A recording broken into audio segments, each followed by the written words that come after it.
رب العالمين والعاقبة للمتقين والصلاة والسلام على رسوله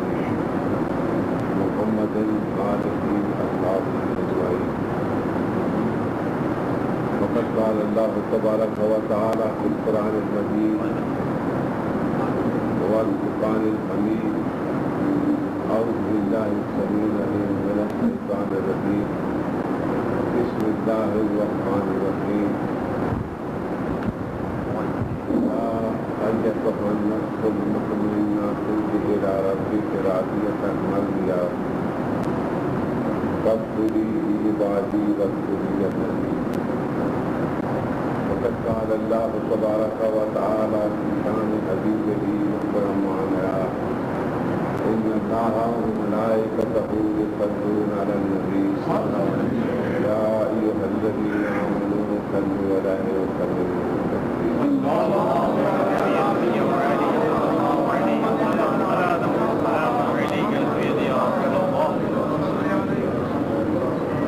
برادران اسلام، شہدان دین مکین، شمع رسالت کے پروانوں، اللہ تبارک و تعالی نے اپنے خاص عنایات سے ہمیں اور آپ کو یہ موقع عطا فرمایا کہ ہم اجتماعی طور پر آپ کی شاندار مرکزی مسجد میں اللہ کے پیارے حبیب حضرت جناب محمد مصطفیٰ صلی اللہ علیہ وسلم کے مقامات جلیلہ اور رفیعہ کی روشنی میں آپ کے عطا کردہ فیض و برکات کے سلسلے میں آپ کے فرمان مقدسہ اور اللہ تعالیٰ کے احکام آپ کو سنائیں اور اللہ تعالیٰ وہ گھڑی اور وہ لمحات ہمارے ساتھ ہمیشہ منسلک رہیں، ہمیشہ ہمارے ساتھ وہ قائم مقائم رہیں کہ ہم اللہ کے پیارے رسول کی دل سے غلامی کریں اور احکام الہی کو صدق دل سے عمل کرنے میں کوشاں رہیں۔ بلا شبہ یہ دور جو گزر رہا ہے اس میں بے شمار افسردگی، بے چینی اور غم و علم کا سلسلہ بہت سی خطۂ زمین میں جاری و ساری ہے، لہذا یہ کہنے پر دل کا سوگ اور دل کا درد جو ہے وہ کہنے پر مجبور ہے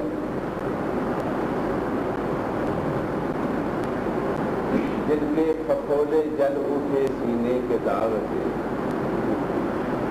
دل کے پھپھولے جل اٹھے سینے کے داغ سے، اس گھر کو آگ لگ گئی گھر کے چراغ سے۔ برادران اسلام، میرا تو یہ خیال ہے کہ ملت اسلامیہ کے ہر فرد کو حقوق و شبہات اور سینے کو عشق مصطفیٰ سے خالی رکھنے والے اللہ کے حضور میں نہایت عز و انکسار کے ساتھ حضرت سخت گنبد والی سرکار کی تمام و کمال محبت رکھتے ہوئے التجا اور التماس کریں کہ اللہ تعالیٰ ہمیں گناہ مصیبت، پریشانی، انتشار، فساد سے محفوظ رکھیں۔ آمین۔ میں اپنے ذہن میں صوفیاء کرام، بزرگان طریقت مختصر سے اظہار میں کہہ دوں کہ اللہ تعالیٰ حضرت سیدنا صدیق اکبر رضی اللہ تعالیٰ عنہ سے لے کر بے شمار مشاہدین کرام،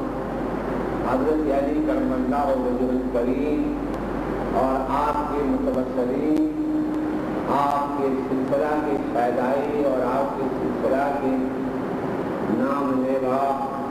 ان کا سایہ ہمارے دلوں پر سلامت رہے،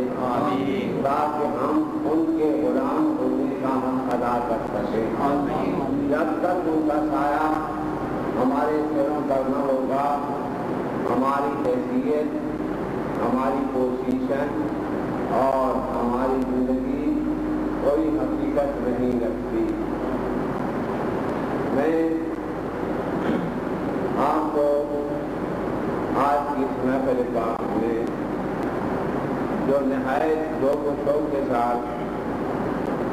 آپ حضرات نے منعقد کرنے کی کوشش فرمائی ہے، میں اس مجلس میں آپ دوستوں کو نہایت ہی مختصر وقت میں تھوڑی سی باتیں عرض کروں گا۔ اللہ تبارک و تعالیٰ ہماری زبانوں سے ایسے کلمات نہ نکلیں جو کتاب اللہ اور سنت رسول اللہ سے مطابقت نہ رکھیں۔ جب ایسی کیفیت پیدا ہو جائے کہ زبان سنت مصطفیٰ کتاب اللہ کی ترجمان ہو جائے،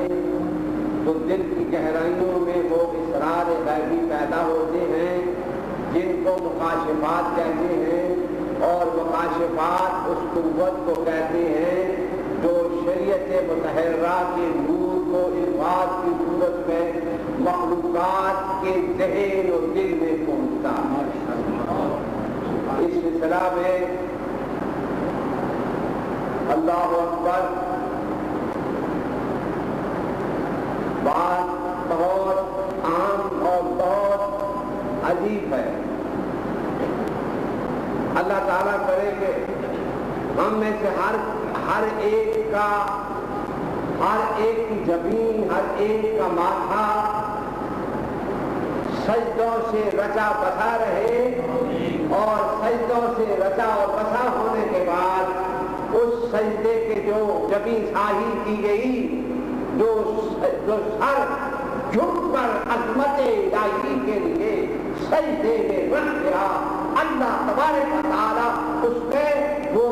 ایوان عطا فرمائے جو دل کو منور کر دے اور آنکھوں میں بصیرت عطا فرمائے۔ اللہ اکبر، یا رسول اللہ، خواجہ خواجہ والی دربار موڑ شریف زندہ باد۔ آپ اس بات سے اندازہ لگائیں کہ اسلام کی بہت لازوال دولت جس کی کوئی حد نہیں، اسلام کا وہ لازوال خزانہ جس کا کوئی ٹھکانہ نہیں، جس کا کوئی مقام نہیں، مجھے بڑے اچھے طریقے سے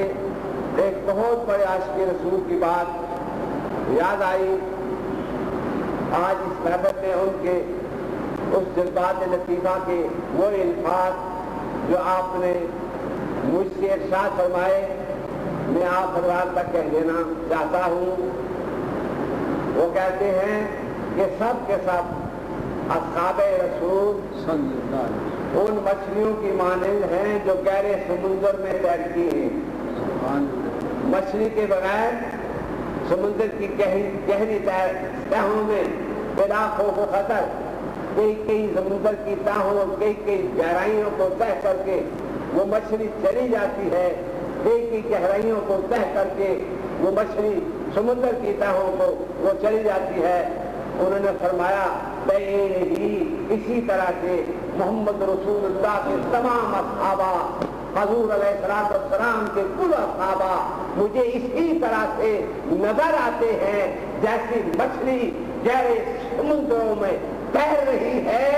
اور اصحابہ کلہم جو ہے وہ عشق کے سمندر میں نیب مستغرق ہیں، اور بحر مستغرق ہونے کے بعد اس استغراق اور حیثیت کی قوت میں محمد رسول اللہ کا پیغام سینے میں منتقل فرما کے یہ ہے بات اور یہ ہے مقام اس عظیم عاشق کا۔ تو میں آپ کو اس منبر رسول میں آپ کو دعوت سے کہتا ہوں اور نہایت ایقان و یقین سے کہتا ہوں، نہایت ذوق اور تصریف سے کہتا ہوں، نہایت صدق سے کہتا ہوں، نہایت حق و یقین سے کہتا ہوں کہ جب تک کسی کا سینہ رسول اللہ کے عشق سے لبریز نہ ہو وہ غزالی اور حبیب اجمی کبھی نہیں بنتا۔ وہ عشق سے لبریز ہوتا ہے، کبھی اس کی آواز شاہ احمد رضا خان کی صورت میں گونجتی ہے، کبھی شیخ احمد مجلد الفرقانی کی صورت میں، وہ کبھی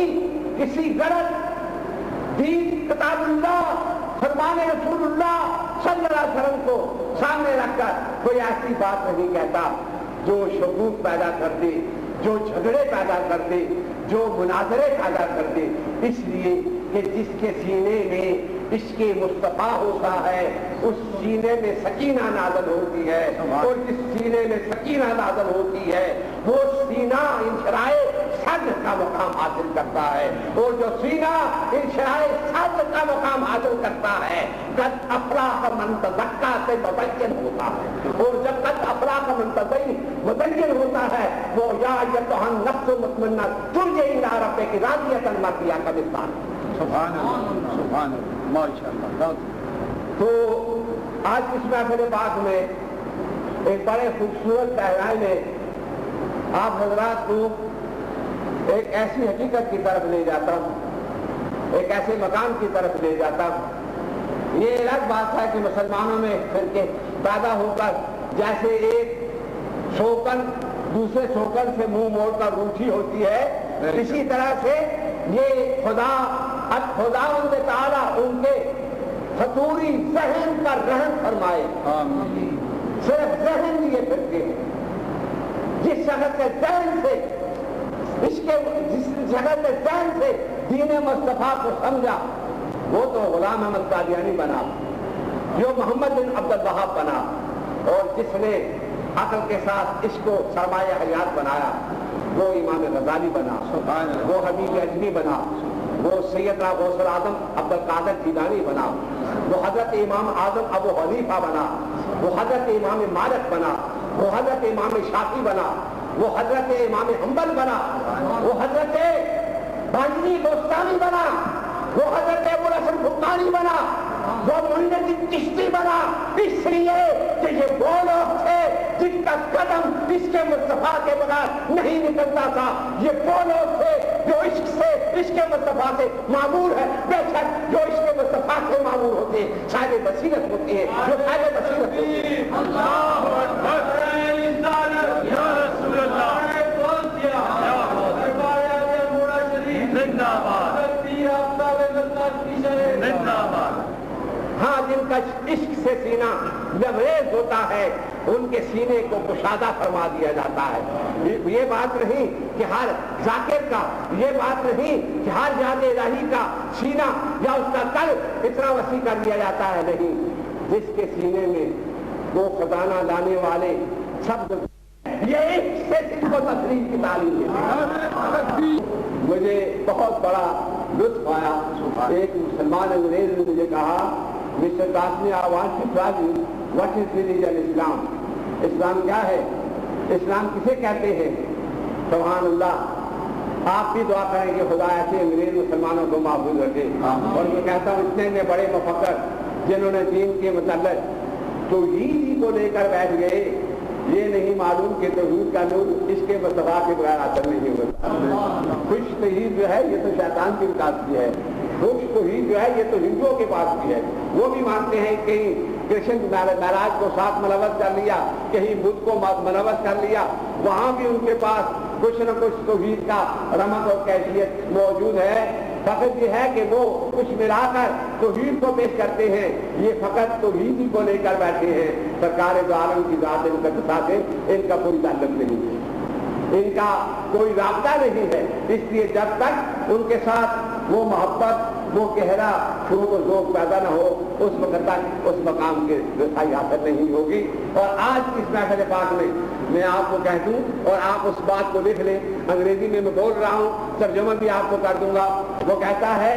to my belief and faith I want to tell you whatever I understood from my study and experiment, exercising and praying for a long time in Islam, is that La ilaha illallah is the way of life. Muhammad Rasulullah is the path of life. وہ فرماتے ہیں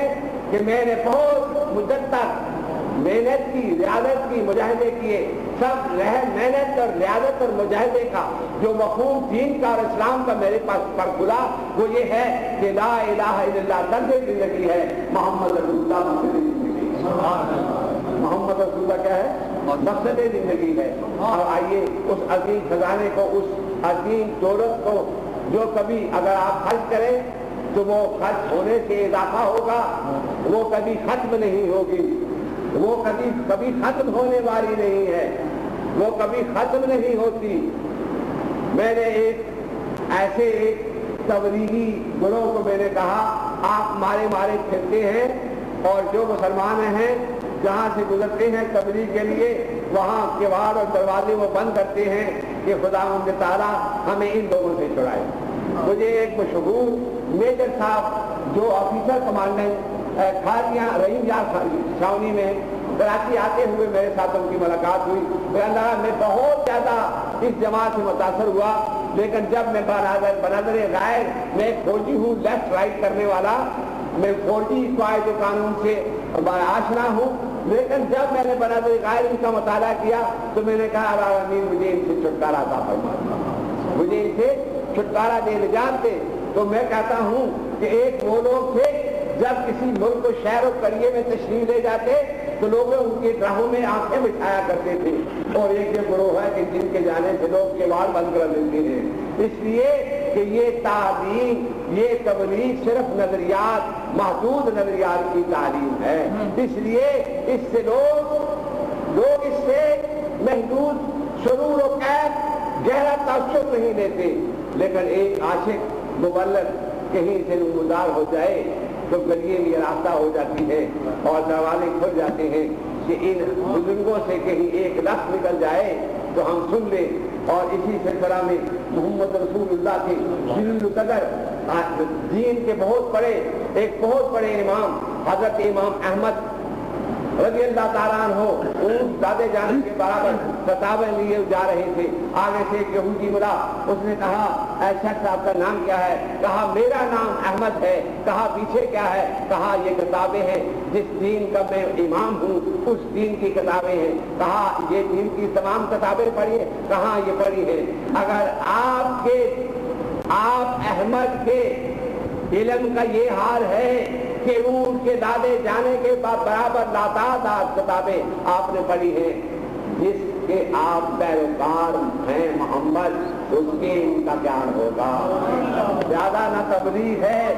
نہ کال کی گرمی ہے، نہ وہاں پر دعوت ہے، صرف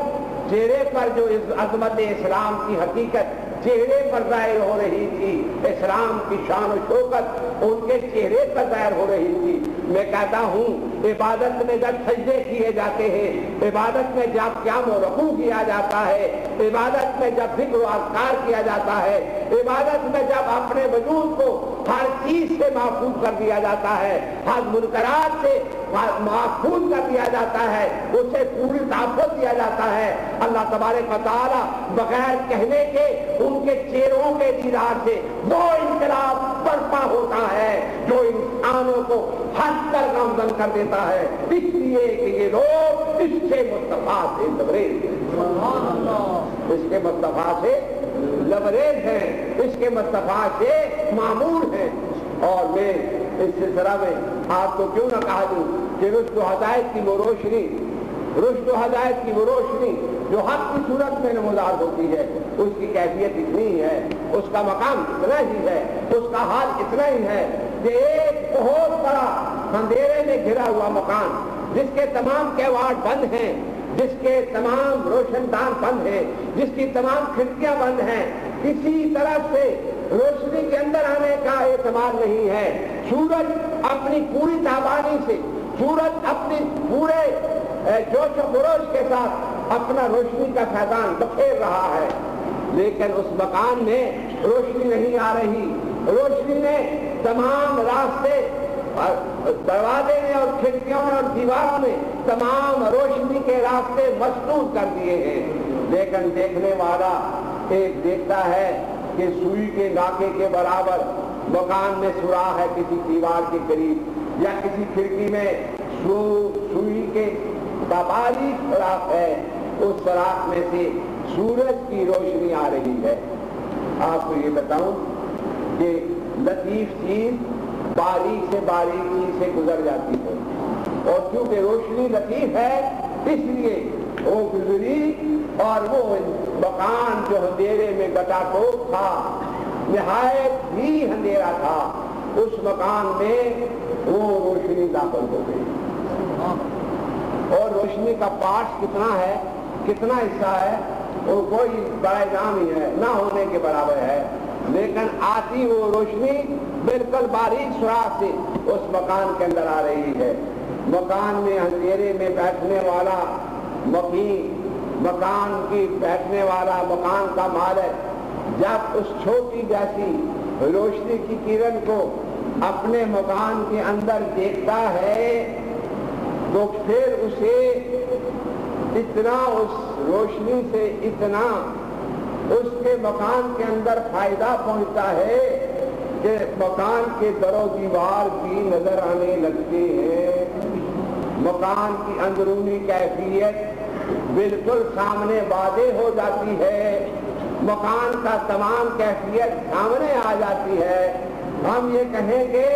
کہ ظلمت کے مقابلے میں، تاریکی کے مقابلے میں تھوڑی جیسی روشنی اگر نمودار ہو جائے تو اس تاریکی کو کافور کر دیتی ہے، اس تاریکی کو دور کر دیتی ہے۔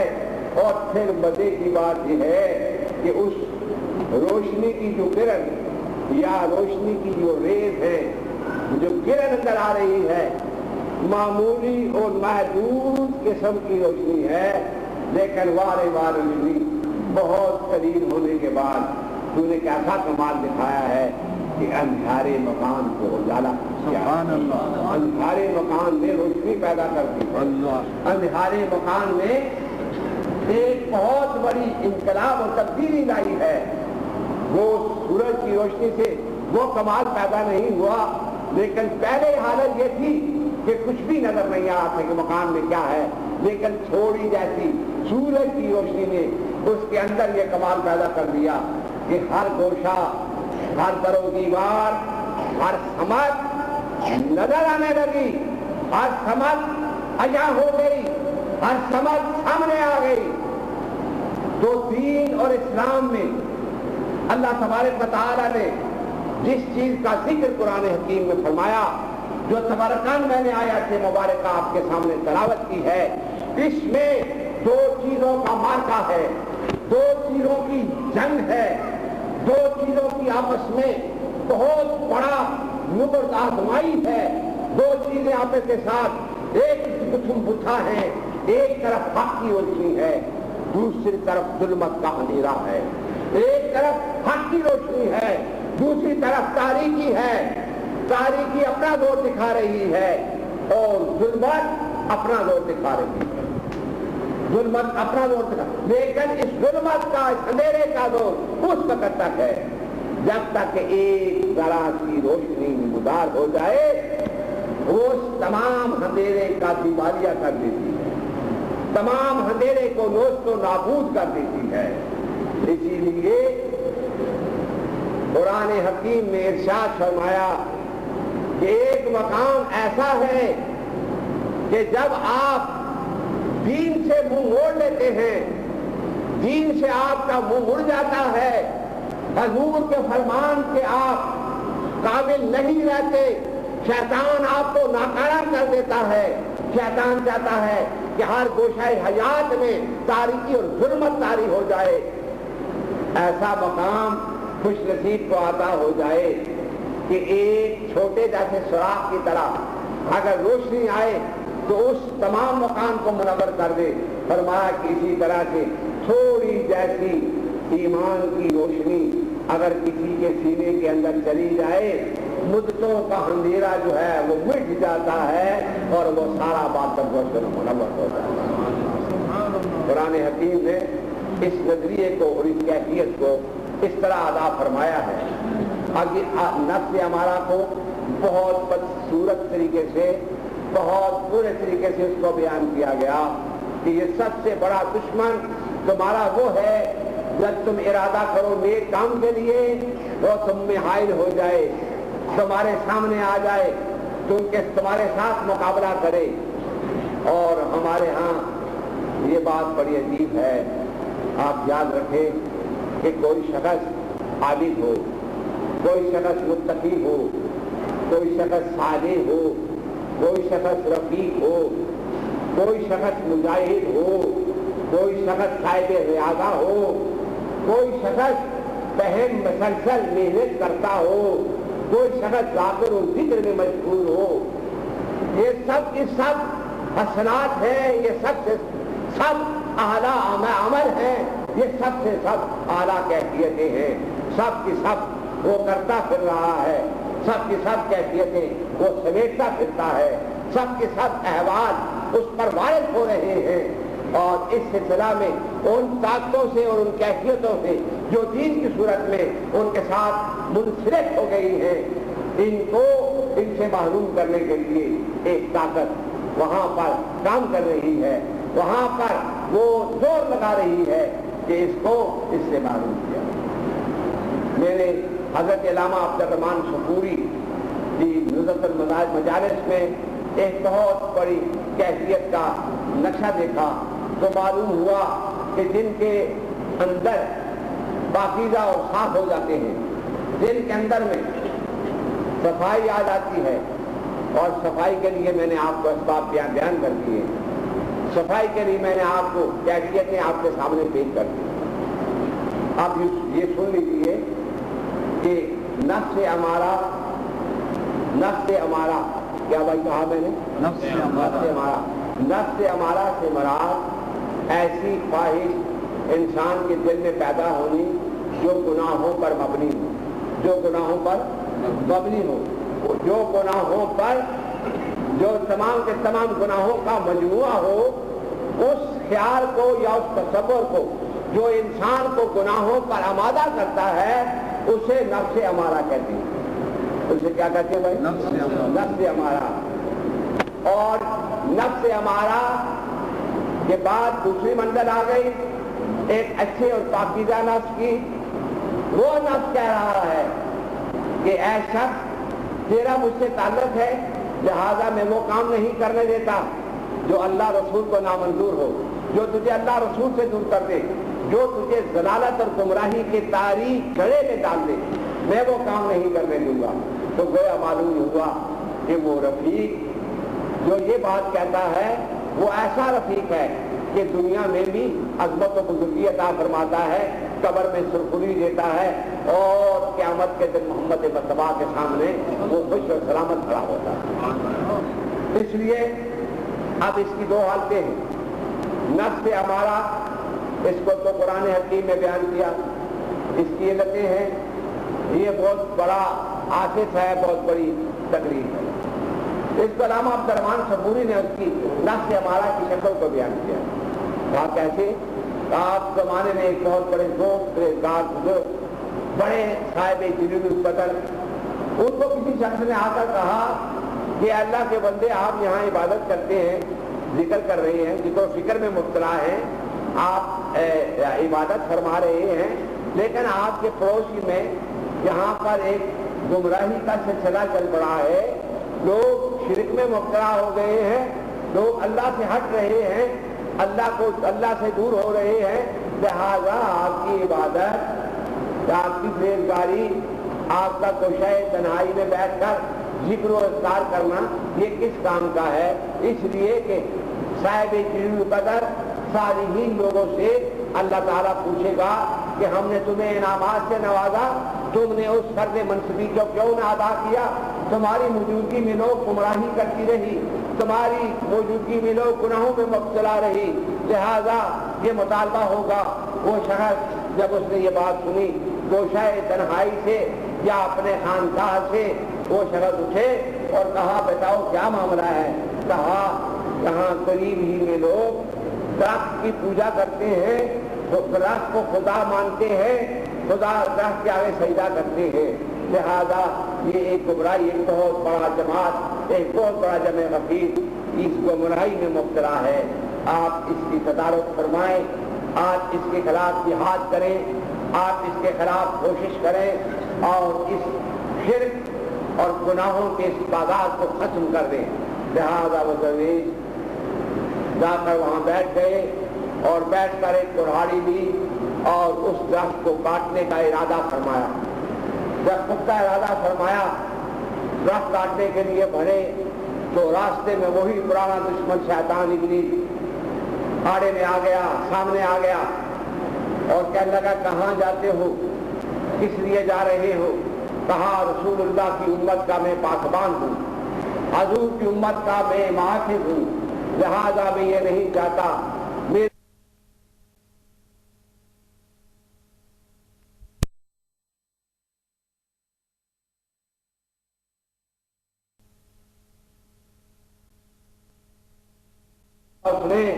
کڑھاڑی سے جب درخت کا ارادہ مسمم کر لیا کہ میں اسے کاٹوں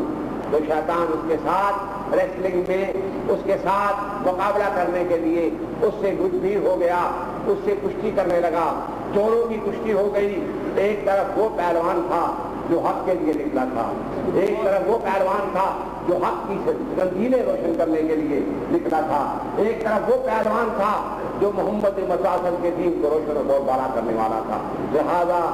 معاملہ یہ ہوا کہ دونوں کی کشتی ہوئی۔ وہ درویش نہایت جاوید العزم چک کے نکلے، انہوں نے اس کو چک سے کرایا اور اس کے سینے پر سوار ہوئے۔ سینے پر سوار ہوئے تو شیطان نے اپنا آخری حربہ استعمال کیا، آخری حربے کو اس نے استعمال کیا۔ یہاں اسی سلسلہ میں ایک لفظ تمہیدن کہتا چلوں، بعض لوگ صرف اللہ کے لیے، اللہ کے رسول کی عظمت کے لیے کام کرتے ہیں، اور بعض لوگ اس لیے کام کرتے ہیں کہ لوگ ہمیں بزرگ کہیں، لوگ ہمیں اچھا کہیں، لوگ ہمیں ہماری عزت کریں، لوگ ہمارے ہاتھوں کو چومیں۔ تو یہ بزرگی ریاکاری کا ایک مجموعہ ہے، یہ بزرگی ریاکاری کا ایک مجموعہ ہے۔ اور پھر میں آپ کو بتاؤں، کسی درویش کو درویشی کا حق، لباس ادا پہننے کا حق اس وقت ہے جب وہ حقیقی درویش۔ داتا علی ہجوری کشف بازو میں فرماتے ہیں کہ میرے زمانے میں نیلا لباس صوفی لوگ پہنتے تھے، بزرگوں لوگوں کا نشان ہوتا تھا، نیلا لباس پہنتے تھے۔ اس دور میں بعض قادی سلسلے کے لوگ ہیں، ان کی بگڑی